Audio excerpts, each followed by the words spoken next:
Welcome to the ALCF Developer Sessions for January 2020.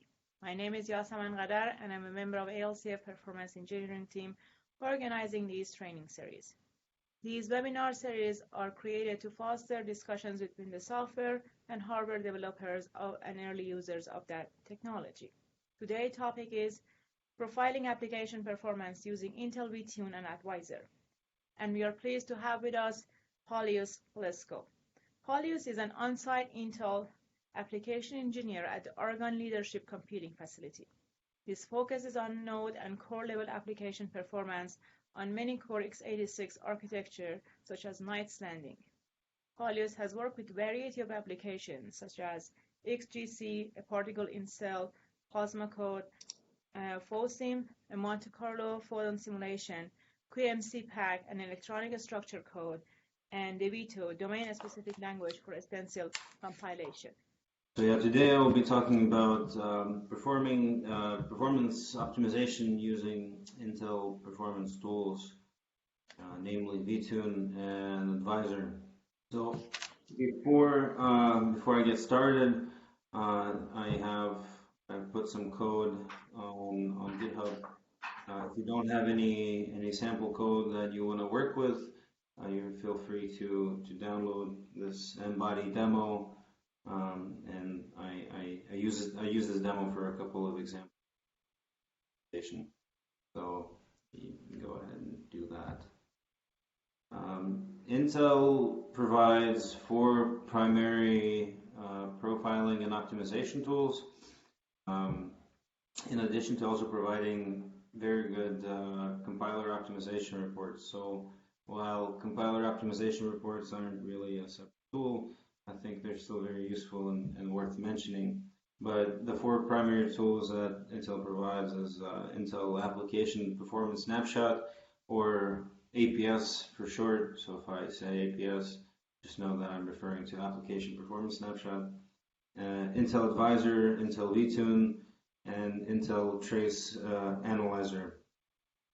So Intel Trace Analyzer and Collector, it's for mostly dealing with MPI messages, but the tool relies on Intel MPI, and since this is an ALCF session, and ALCF has a Theta Cray system, which uses Cray MPI, I will not be talking about the last tool. I'll be focusing mostly on Intel Advisor and Vtune, and I'll briefly mention Application Performance Snapshot. So relatively recently, Intel made all of these performance tools free to use. So I put these links up here, or you can just Google download Vtune and proper link. But I highly recommend that you download these tools and install them on your local machine, since it's always better to view the results locally than it is to try to export the user interface. So the tools are available for Windows, Linux, and those are full-fledged profiling tools. And for Mac, there's a viewer. So if you have Windows or a Linux machine as your laptop, you can also use these tools to collect the results on your system. And if you have a Mac, you can at least view the results collected elsewhere. I will talk briefly about the compiler reports. I'll try to spend about 20 minutes on Advisor, 20 minutes on Vtune, and then mention profiling Python applications. Most of the time, those tend to be machine learning codes, and then hopefully have some time left over for questions if you have any.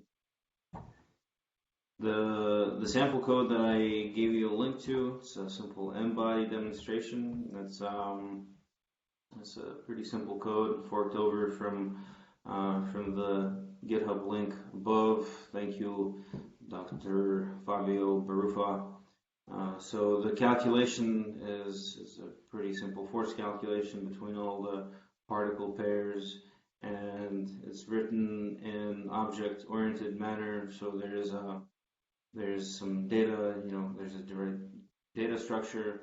So we'll look into AOS versus SOA, and in the main compute loop we have a division, a square root. So it's pretty simple, but the nice thing about this code is that it has 8 different versions. With each version, a different set of optimizations is performed, and we can use the performance tools to track the performance as we go along.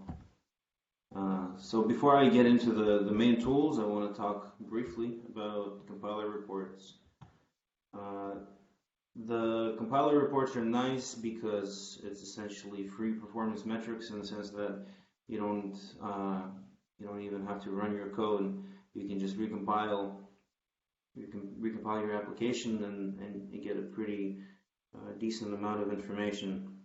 So if you go into version 0, for example, and add QOPT report equals 5 flag to the makefile, in make you'll get OPT, RPT files for all the CPP files that you compiled, and if you open one of them, you'll see something like this, a lot more than this, but this is just an excerpt.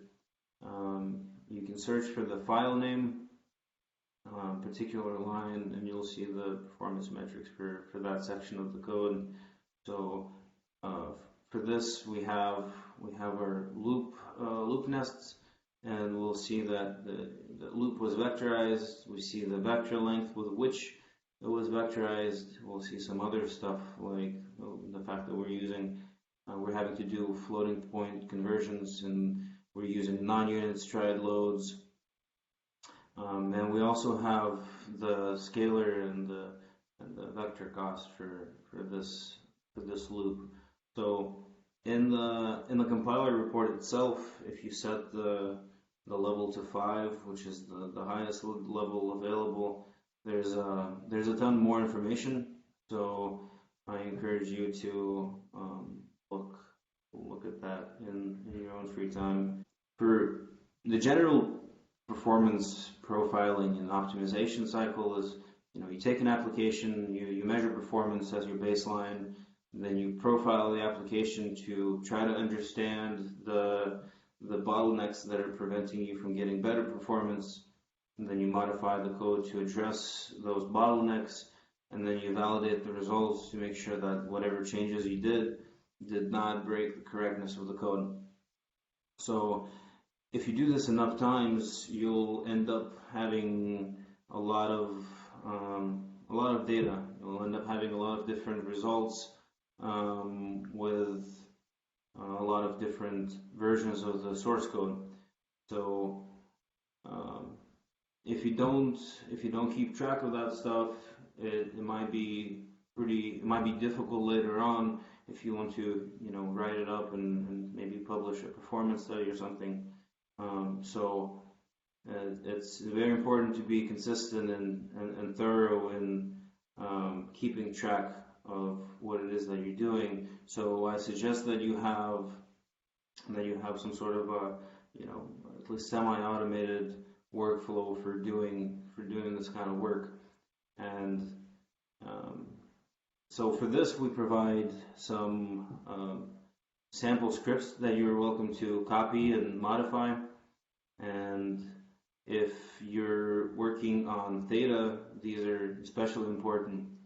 So I'll quickly cover what's in these sample scripts.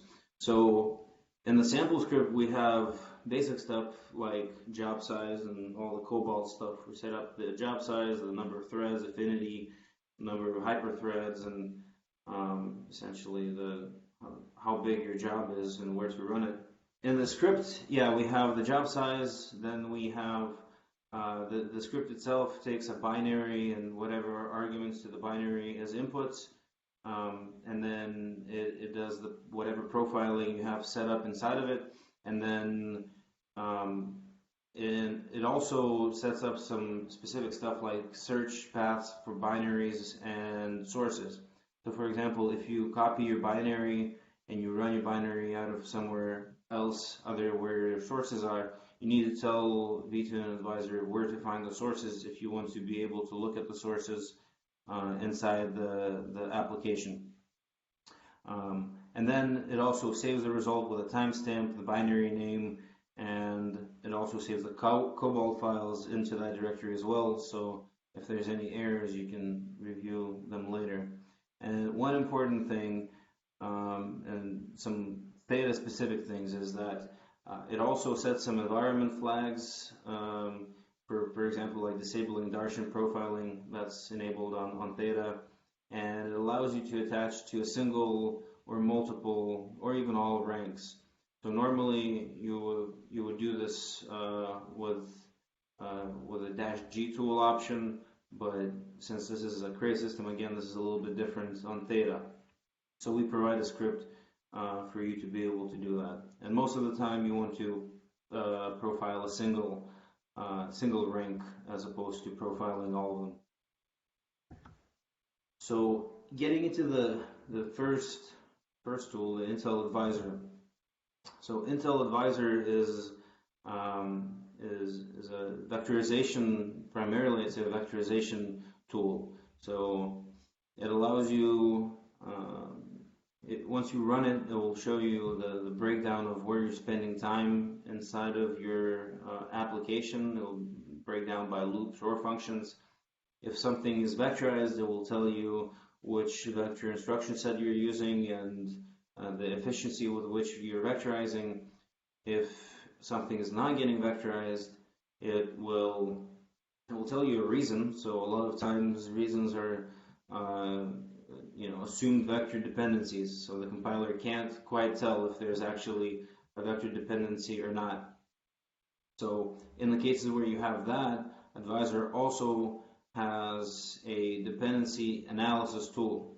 So this dependency analysis tool, you run your code through this dependency analysis, and Advisor will come back and tell you which one of those loops where it assumed a dependence, where the dependence is real or not. And if there is no dependence, you can force vectorization, or sometimes if there is a dependence, you can force vectorization with a reduction, for example, and still get increased performance. So this is something that you could do yourself. You could go into the code, force vectorization, and then go check for correctness, or you can look at the code and figure out, by looking at the source if there is a dependence or not. But might as well have the tool do that for you. In addition to that, it also has a memory access pattern analysis tool. So this tool is useful so for example, sometimes if you're writing C++, you can have very templated code with different data structures and operators that are overloaded, and then that can kind of obfuscate the memory access pattern. So you can use the memory access tool to figure out if what kind of memory accesses you're actually doing. And then I think proud favorite is probably the Roofline tool. So you can use Advisor to generate these rooflines, and if you're not familiar with roofline analysis, I'll be talking about that in a few slides. So typical workflow for Advisor is you just have to make sure that your application is compiled with debug symbols, so add -G, and if you're running on Theta, make sure that you're in /projects and not /home. If you try to run at /home, you might end up crashing the profiling tools, and this has to do with the file system setup on Theta. So again, remember to run out of projects. I'll probably repeat it again because I myself still forget sometimes. Every type of analysis always starts with a survey, and it has very little overhead. So survey it runs your application. It does basically static analysis. It will tell you where you're spending time inside of your code, break down by loop or function, and what kind of instructions that you're using, and what kind of instructions you're using. And then the second analysis that we have, the 2, 3, and 4, all of these are really optional. But if you collect trip counts and flops, that will enable you to generate a roofline, and it will also tell you additional information about flops. And then we have the dependencies, which help you with vectorization, and the memory access patterns. So you can see that depending on which analysis you do, the overheads can be very large, and these really vary code to code depending on number of threads and the actual complexity of the code itself. So if you want to collect survey and trip counts, go to projects, whatever your project's directory is. Go to version 0. You can you can copy the script, and you can just qsub the script followed by the binary, and then these two arguments. So that's the number of particles and number of time steps. And once you do that, you can it will finish. You can get the result, and then you can copy it back to your local machine for viewing. So generally, trying to use the GUI on Theta remotely is going to be very slow. So I always recommend to copy the results back locally. So once you do that, you will be dropped into a screen like this. So in this screen, this is the summary. We'll see the time spent. We'll see which vector instruction sets that we're using. We see that we are using AVX512. So that's good, and we'll see kind of like the top most expensive loops and functions. So there's a lot more good stuff here. So if you open the Roofline survey and Roofline, this is kind of the screen where you get started. So you'll see all of your loops and functions on this screen. If we want to look at loops only, we can select loops. We can select functions only, and that will just show the functions. Most of the time I have loops and functions. You'll see that we have the source. We have the source view. So Advisor really makes it easy to kind of pinpoint which line of code is really causing problems for you. So that's quite helpful. Then we also have a top-down view. So if you're starting with a code that you might not be familiar with, I normally start with Advisor. I run the code through Advisor. I get this nice call stack, and I can kind of start at main and go down and figure out exactly the kind of the flow of the code. So this is a pretty trivial example. I can let me show you a more interesting example. Okay, so this is a more complicated code. This is I think QMC pack.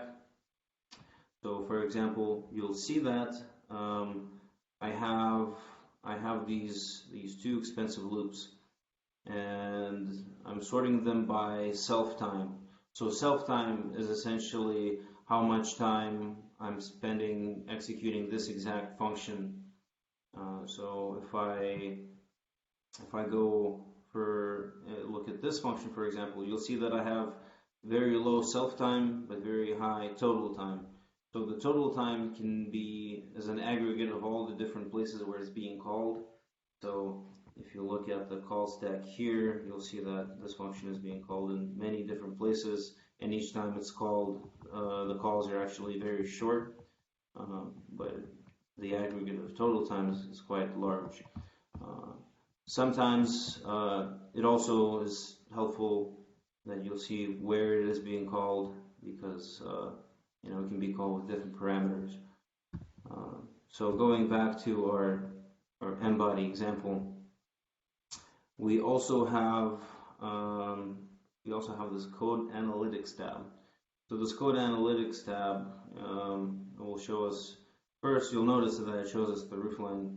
Yeah, but here we have memory, we have instruction mix, so that in this case it's spread pretty evenly between memory, compute, and other. And yeah, you see the Roofline, and the Roofline can also be accessed if you click this button here. So I think that's kind of hidden, but yeah, once you click here, you get the Roofline. And if you're not familiar with the Roofline model, the x-axis is the operational intensity, essentially how many floating point operations that you're doing per each memory load, and the y-axis is performance. And we see that we have different roofs. So if we're not using any vector instructions, we're limited by this Roofline. If we're using double precision just adds, we have this Roofline, and then we have single precision, we have double precision FMA, and finally the highest performance that we can get is single precision vector FMA. So we move up and down by enabling vectorization and taking advantage of all the memory hierarchies that we have. So, and we move in the X direction most of the time by changing the algorithm itself. So the Roofline model really tells you where you're at in terms of performance and how much performance is still left on the table. So this example was run on a single core, single thread. So this Roofline is scaled accordingly, but we can enable as many cores as we want. So if I used all the cores, the Roofline would be adjusted. Another thing to note about the Roofline model and Advisor is that all of these numbers here they're not theoretical, they're actually computed every time you run the code. So you see that we have bandwidth numbers for DRAM and L2. So basically Advisor runs a quick stream to calculate these numbers. So these are not theoretical, these are actual numbers. Now going back to this view, we have a recommendations tab. So that's the nice thing about Advisor is it really kind of guides you through the optimization process. It tells you what to do, and pretty much English spells it out. So we'll see two things here, is that we have possible inefficient memory access pattern present, and it's asking us to confirm by running a map analysis. And then we have data type conversions present. If you look at version 0 of the code, you'll see that there's, I think, maybe a couple of constants that are expressed in double precision, and the rest of the code is in single precision. So if we just convert those back to floats and recompile and rerun the code, we'll get a new result. This is version 2 now. If we look at the version 2, one thing we'll immediately notice that the performance were basically 3 times faster now. Our vector efficiency also increased, and we ran the memory access pattern analysis on this as well. So we have some information about that. So we go back to the survey and Roofline, we will see that the recommendations tab has changed. It now explains a little bit about the memory access pattern that we have, and we can we'll find this memory access analysis under refinement reports. So if we click refinement reports, it will tell us the source line and essentially what kind of memory access pattern we have. And in this case, we have a mix between unit, non-unit stride, and scatter-gather instructions. So the reason why we have scatter-gather instructions in this code in particular is because we have an AOS data structure.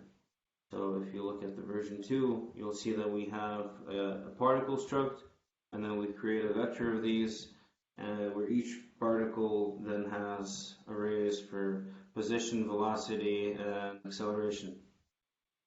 And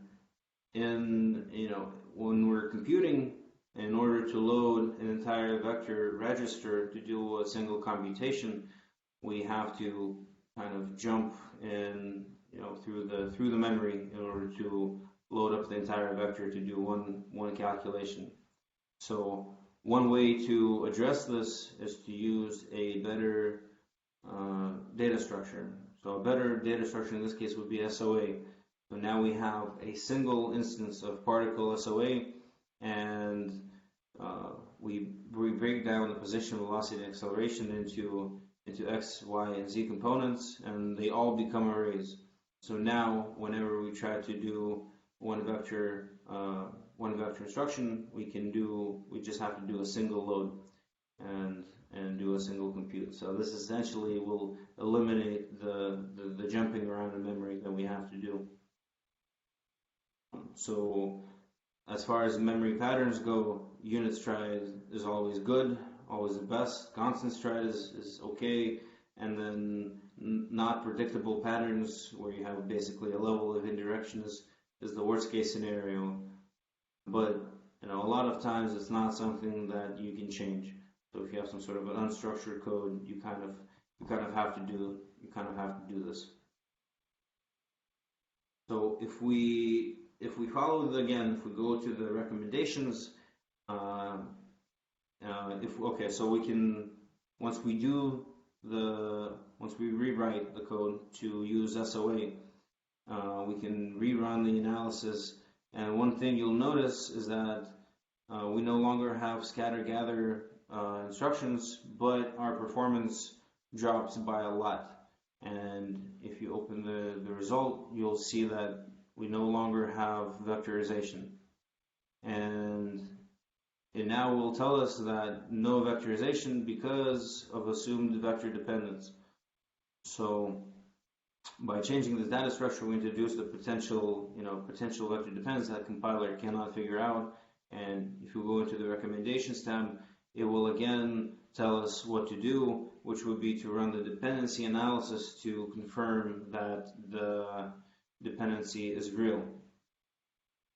So once we do that, we come back and it says the dependency is real, and it gives us a suggestion on how to address it.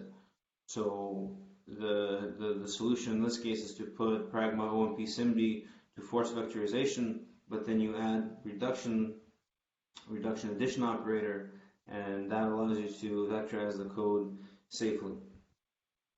So let me show you the result for that. So this is the version 4 now, where we force vectorization. We have the reduction operator, so we know the performance is good. Our vector efficiency is now 100%, so everything looks really good. The time dropped again. We started at I think 30 seconds or so. The second version was 10. Now we're at 2.7. And if you go into the survey view, you'll see exactly what's happening. But let's go back to the Roofline real quick, and we can look where we're at in terms of performance. So we'll see that we're still about one fourth of the way to peak performance. And at this point, you really kind of have to think about what to do next, because we got the proper data structure and we got everything vectorized. So what do we do next? Is why are we missing so much performance? So at this point, this is less about tool, but more kind of to think about what's exactly happening in the code and how to use roofline analysis and interpret the lack of performance, right? So if we look at the code, we'll see that we're not actually doing all that many FMAs. The maximum roofline that we're comparing to is single precision vector FMA. But that's only possible to achieve if we're only doing FMA instructions. And if we look at the code, we'll see that of all the instructions that we're using, only 10% are really FMA. So we can kind of scale our achievable roofline to what is essentially 44 G-flops. And if we use that, then instead of 25% of the peak, we're more at 40% of achievable peak for this algorithm. So why only 40? Where else are we really missing performance? So we can look at vectorization efficiency, long latency instructions, and cache utilization. Memory is really like the last frontier here.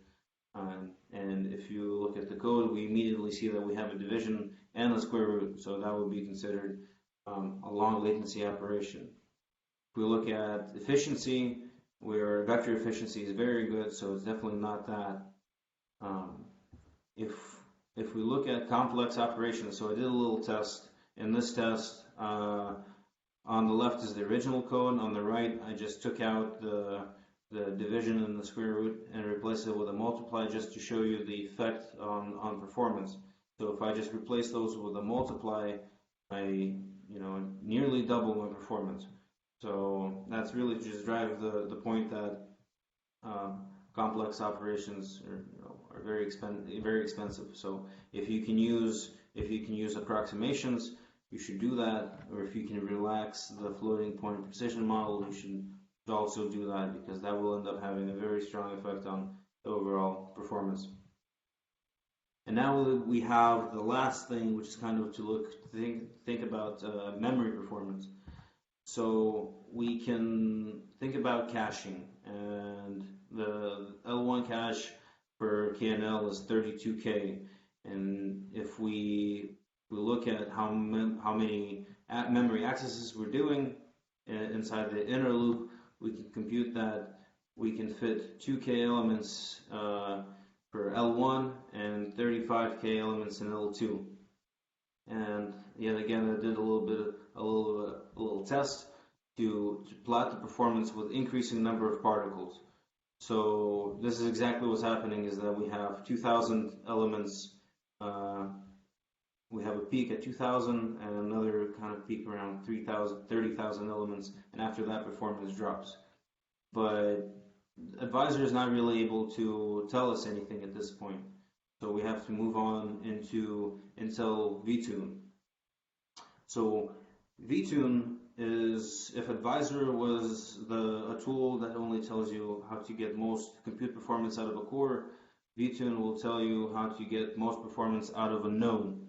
So it is accurate since it uses hardware metrics. It is low overhead, and it's comprehensive in the sense that it tells you a lot about microarchitecture, memory, everything from caches all the way to main memory, I/O, and threading. The interface is very powerful. It allows you to sort and group your data in various different ways to really answer the questions that you have. And it also has the same kind of direct ties to the source code, so you can look at your performance metrics essentially line by line. So inside Vtune, there's all of these knobs and switches that if you really want to use, you can use. But how you normally use Vtune is you have all these predefined collections. So I don't think these are even all of them. But the ones I use the most would be either basic hotspots or microarchitecture exploration. So the way these work is microarchitecture exploration will give you basic coverage of all the different hardware events that can be collected on a particular platform.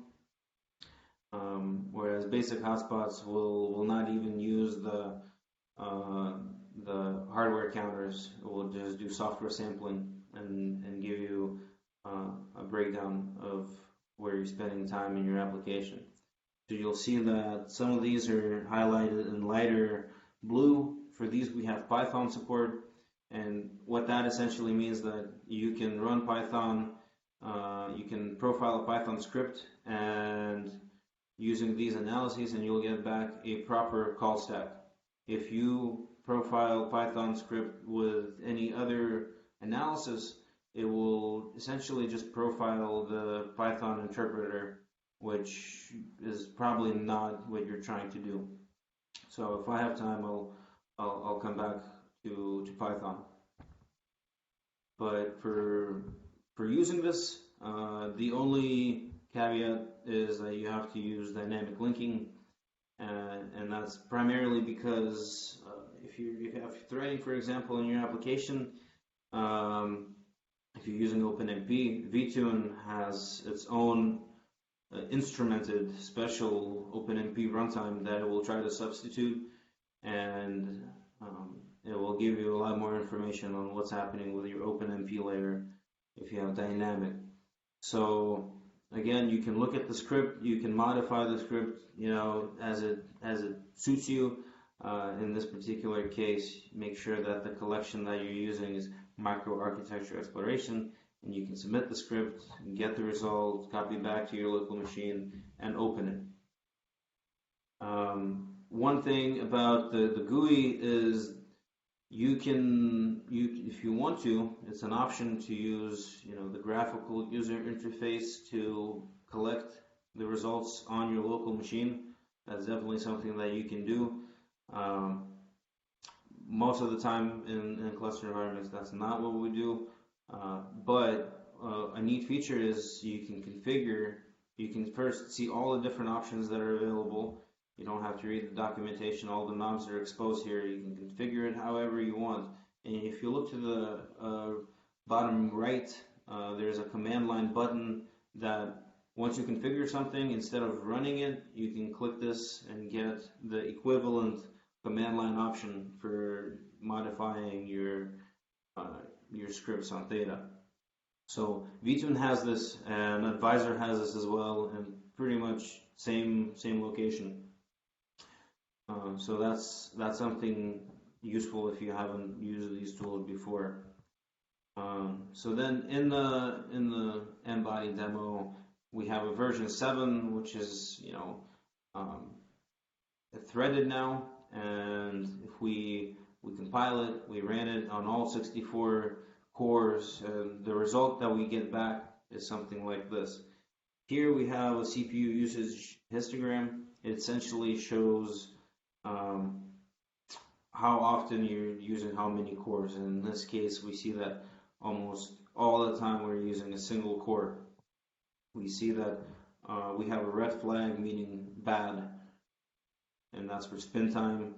And a very good guess on why this is happening is that if we use the 2000 particles and 64 threads, there's just not enough work for every thread to do. So if we go to the bottom up, we'll see this timeline, and the red stuff is essentially spin time when the threads are not doing anything. The brown stuff is actual computation. So looking at this timeline, we'll see that that is exactly the case, that our code just doesn't have enough work to satisfy or keep all the threads busy at one time. Let's see. Okay, so this is another big difference between Advisor and Vtune, is that Vtune, it gives us a timeline. It gives us, we can track performance over time for a particular function. We can even plot counters over time, whereas Advisor, it has no no timeline like that. Advisor will just give you aggregate time, aggregate metrics at the end of the application. So looking at the actual interface, we're looking at the bottom-up view. In Advisor, we're looking at a top-down. This is a bottom-up, essentially inverse view. So these are the last level functions and loops that are being called. And if you follow these arrows, if you keep expanding them, you'll go back all the way back to main. So in this view, this is a bit different example. This is a 4chan example, but there's things that we can change. So you'll see everything is written in seconds. I think for me, it's more useful to see everything as a percentage of total time. So if I right-click it, I can change it to see everything as a percentage of total time. Now, like I said previously, Vtune has a lot of different options to configure how the data is displayed. So one of the main ones is grouping. One thing you'll notice here is that we have this function AA, and it's in the same source file, and it is actually the same function. What's happening here is that this function is, the default grouping is function and call stack. So this function is called from two different places. So if you expand this and this other AA function, you'll see that the call stacks for them are actually different. So it's not able to group them. We can change this grouping. If we group by source, all right, it will combine them into a single entry, and you'll see that the times also got added. So now it became the most expensive function in this application. We have another option here is to show or hide inline functions. So now we're showing inline functions, but if we hide inline functions, we'll see that AA disappears and the spinner U routine becomes the most expensive one. And that's because AA was just a routine that's actually inline into this routine, and now we have, you know, kind of like a beefier optimization target. You know, we can do something like inline the AA routine ourselves into this routine, and then see if there's any sort of optimizations that we can do on this larger function. We can also switch between displaying functions only or loops only, and this is again very useful because a lot of times loops are our vectorization targets and thus optimization targets. And we can switch to a top-down tree. So, like I said previously, it is just an inverse of a bottom-up. So if you go up, you can get all the way back to main. I mentioned that each predefined collection is essentially just a set of different knobs that get turned on or off depending on the collection. So, for example, if I do general exploration is quite involved. It will collect all the information that I need to do something basic like hotspots. If I collect hotspots, hotspots will collect all the hotspots information, but it will also collect some of the information that is required by HPC performance characterization. So I can switch to a different view and all of my data would be displayed differently. So sometimes it's helpful to play around with these views and see how the data layout changes. So this is another example of a microarchitecture exploration. So you'll see that the whole interface changes quite a bit. One note is microarchitecture exploration collects actual performance counters, and depending on which platform you're collecting this on, your view will change. So, for example, if you had like an L3 cache, this would show up. But essentially, what I'm trying to say is that we have different performance counters on a KNL than we have on a Skylake, and Skylake has more. So if you collect results on a Skylake, you will see more information. But this is what you see if you collect on a KNL. And again, here we have threads, and these are doing useful work. These are just sleeping for some reason. Okay. So I was showing you how to use the GUI. A lot of times you want to use a text report. So for example, if you're setting up a workflow where you're doing kind of continuous performance profiling as you're working with application, you can generate a pretty good text report using Vtune. And instead of showing you all the different things that you can tune, I will instead show you how to use the help menu. So the nice thing about both Vtune and Advisor is that the help menu is quite good. So if you do amplxe help, it will show you all the different things that you can get help on.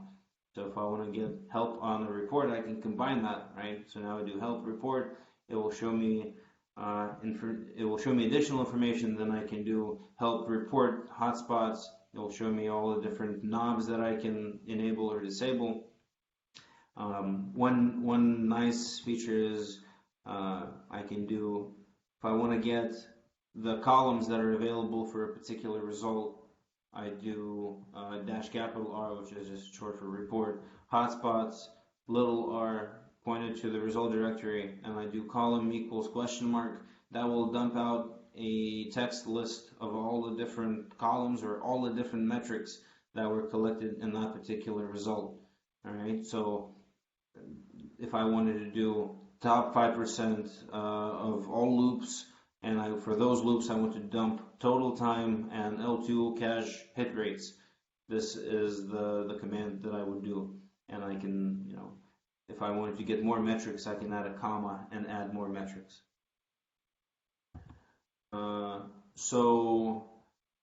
So again, checking for bottlenecks, we have stuff that's front end bound and back end bound. So front end bound generally means you're not feeding the core with enough instructions. Most of the time, codes end up being back end bound, which can be either compute bound or memory bound. Or if it's not bound, then it's retiring. So retiring is generally good, means you're not stalling. So we can expand the backend bound view, and we'll see that we have some of these metrics are grayed out. So the metrics get grayed out if you're using general exploration view or microarchitecture exploration view. There's more counters on a particular system that can be available, that can be collected at the same time. So in order to get a sampling of all of them, Vtune has to do time sampling. And what that means is if your application runs for a very short amount of time, you will not be able to collect enough samples, and your results will be unreliable. So in this case, it did run for a pretty short amount of time, and we see that they're gray. So you really need to rerun your application and run it for longer to get an accurate reading. Or alternatively, you can configure Vtune to just collect the performance counters that you're interested in, but I will not be going into that. Also, I mentioned text reports. So if you generate a text report for the same output, this is essentially what it would look like. So for the test that you saw earlier, we can collect L2 hits, L1 hits for all the different sizes, and we'll see it confirmed that essentially L2 miss bound being DRAM bound starts increasing once we increase the number of particles. Quickly about Python and machine learning applications. So I said that we have those 3 modes that support Python. So for profiling Python, you essentially the Python interpreter would be your target application, and then your script with your arguments would be as arguments to the Python. And once you do that, you'll get a view something like this, where you have the proper call stack, and you can look line by line for which lines in Python are causing you problems. So most of the time, this is what you want to see. There is a use case where you want to do a performance or an unsupported collection. So for example, if you write your own custom layer and you embed it into your Python application, and you want to get performance metrics for that particular layer, you can do like a microarchitecture exploration for Python, and then it will show up as a module, and you can explore that particular your own source code. So that is something that you can do as well. And then another good application for using with Python is application performance snapshot. So I'll show you how it looks. So if you want to use it, there's APS vars.sh that you need to source, and there's more information on the Theta website. So I'll just show you what it looks like. So it gives you a very rough overview of your entire application. So if you're doing a machine learning application that's say also using Horvath or something like that, you are curious to see what kind of MPI functions am I using the most, because you notice that after a while your application stops scaling. I would suggest that you use application performance snapshot as opposed to any other tool. And then application performance snapshot will give you quite a bit of information. It will show you the memory footprint. It will show you the MPI calls that you were potentially interested in, and then also some memory performance. So both cache-wise and main memory-wise. And then I wanted to cover some common issues. So if you run your profiling job, and you'll see that there's no call stack information at all, or you can't expand anything. It basically just shows one entry. It's likely that it didn't find debug symbols. So I suggest go to your Cobalt log and make sure that it's able to find both the binary and the source files. And if not, you need to go to the sample script and adjust the search directories where you keep those files. Another thing is, if you collect something on Theta and then copy it back, or wherever you collect it, if you collect and view the data on different systems, sometimes you can get this incompatible data scheme error, and that essentially means that whatever version of Vtune you used is newer than whatever you have installed on your local system. So you just need to update your Vtune. And finally, we have if you see in your log something that says about sampling driver or using perf, that's generally not good. That means that Vtune was unable to load the Vtune sampling driver. And if that's the case, you're likely to not be using the correct version of Vtune that's installed. Also, always use the modules. I think we finally worked out a scheme where we have proper modules with properly built drivers at all times. Any recommendations on how to optimize MPI apps? That is, to me, too general. So for MPI apps, in particular on Theta, you're probably better off using Cray tools. If we were talking about a different system that uses Intel MPI, then I could tell you more about that. But yeah, the Intel tools they don't play too well with Cray MPI, just because they use app run instead of MPI run and all these other issues that come into play. But you can still use APS to get a general idea of what kind of MPI calls you're using. So Alfred is asking if the profilers have been calibrated and how reliable they are. I don't know what you mean by calibrated, but they are. So Vtune, whenever you use Vtune um, with the properly built driver, it reads the performance counters. So I think that's as accurate as you can get. What is the front end bound in application, issues in application? So front end bound is essentially everything that happens before you start executing. So that could be like instruction fetch and decode. So if you're using a lot of different instructions, there's actually an instruction cache, and if you're not caching instructions and you're just using random instructions all the time, it can so happen that you're spending more trying to decode and fetch the instructions than actually executing them. But it's quite rare that I would see something like that in practice. I noticed in your slides that AVX is used. So does that mean that Intel primitives are available for use for DSP routines? Intel primitives as in intrinsics? If so, then yes. You're always free to use whatever intrinsics are available for whichever architecture you're programming. The AVX 512, those are just the instructions that got generated because whenever I was compiling the code, I told it to compile for KNL. I used the -x mic AVX 512 flag, which will generate 512. I would like to thank Paulius again for his presentation, and thank you all for joining us today.